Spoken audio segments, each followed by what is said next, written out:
عيب صغير. هو لسه عيب صغير. ليه؟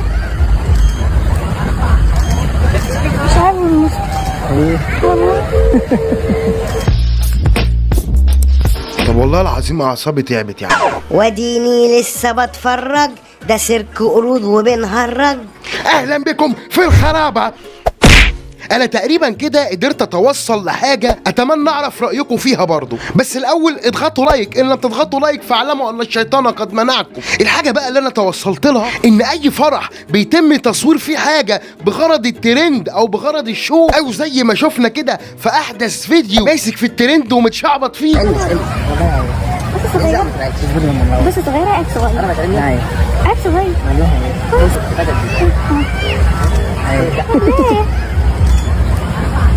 تحس ان انت في نايت كلاب مش في فرح. واصبح فيه توجه غريب جدا ان كل العروسه ما هتقلع اكتر او تعمل حاجه مثيره لا مؤاخذه للجدل، فده هيطلع في ضحك قصدي فرحنا ترند، وهما مش واخدين بالهم ان هما بكده اصلا بيتحاسبن عليهم. ده بخلاف الحسد طبعا، والافراح ام 4 مليون و7 مليون. يعني اللي بيحب او اللي ما بيحبش هيشيلقوا الطين، لو مش بلسانه فبعينيه. ولحظه واحده بقى، انا نسيت البس النضاره اللي بشوف بيها الخرابه. وسع كده. ايوه كده نشوف صح. تعالوا نتناول جزء صغير من الافراح ديت، والجزء اللي الناس كلها عارفاه وبتتكلم عنه وحضروه، الا وهو مطرب الاجيال حسن ابو الشواكيش. مبدئيا كده طبعا كلنا شفنا الفرح بتاعه او اجزاء منه، وازاي كان بيحظى بوجود تاريخي لاغلب فنانين الوطن العربي.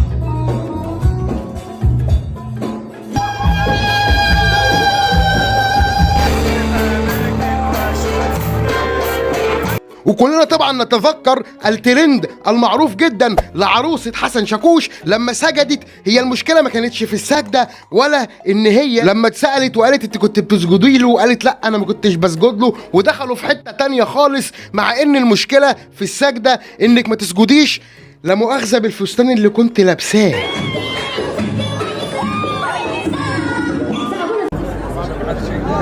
ماشي زي ما انت.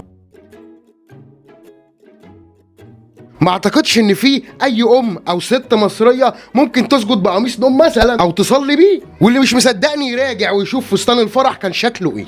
مش دي المشكله بقى، احنا مشكلتنا هنا اننا نعرف ايه النتيجه اللي نتجت عن هذا الفرح العظيم. رحت الشقه ولقيتك جايب واحده في الشقه وجبتني من شعري، ركبتني عربيتي وقلت للسواق اتحرك عشان خاطر ما افضحكش قدام الناس وعشان خاطر ما افرجش الناس عليك، وضربتني وبهدلتني وكسرت لي ضرسي، وانا ما رضيتش اروح اعمل محضر.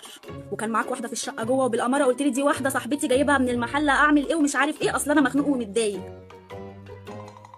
اولا وكما ورد في احد المواقع المصريه وعلى لسان زوجة حسن شاكوش اللي اسمها ريم، هو اللي قال لي اسجدي في الفرح علشان الترند. حسن ده مجنون رسمي وكل اللي عايزه الترند. وكمان قالت قبل ما يطردني لقيته بيقول لي حبيبتي افتحي شباكك انا جيت واطلعي يلا بره البيت. غريب حسن شاكوش ده غريب. وبتختم الأستاذة ريم وبتقول أنا مش هسيب حقي وكل الناس لازم تعرف الحقيقة. وبتختم وبتقول يا ريتني كنت سمعت رضوى الشربيني. يا نهار أزرق، رضوى بلوك بلوك بلوك بلوك. يليوي يا سوادي الحلال، انتوا كده بتثبتوا صحة نظرية رضوى الشربيني. احنا اخرنا شفنا العرايس لما تبقى فرحانه قوي ومبسوطه قوي وسعيده قوي انها بتبوس ايدين جوزها، تبوس راس جوزها، تبوس كتف جوزها. طبعا انا رايي معروف في المواقف اللي بتبقى زي كده، واللي هو باختصار ربنا يديم علينا كلنا الاونطه، سواء اللي بيقدم الاونطه او اللي بيتلقيها ويدعمها سواء بارادته او بدون ارادته. مستني اعرف رايكم انتوا بقى، بس بالراحه عليهم والنبي عشان الموضوع لسه طازه. كان معكم عمو ريشه اللي طبعا مش عاجباه العيشه. سلام عليكم. الخرابه انت يالا، خد اقول لك تعالى هنا في الخرابه انت يالا.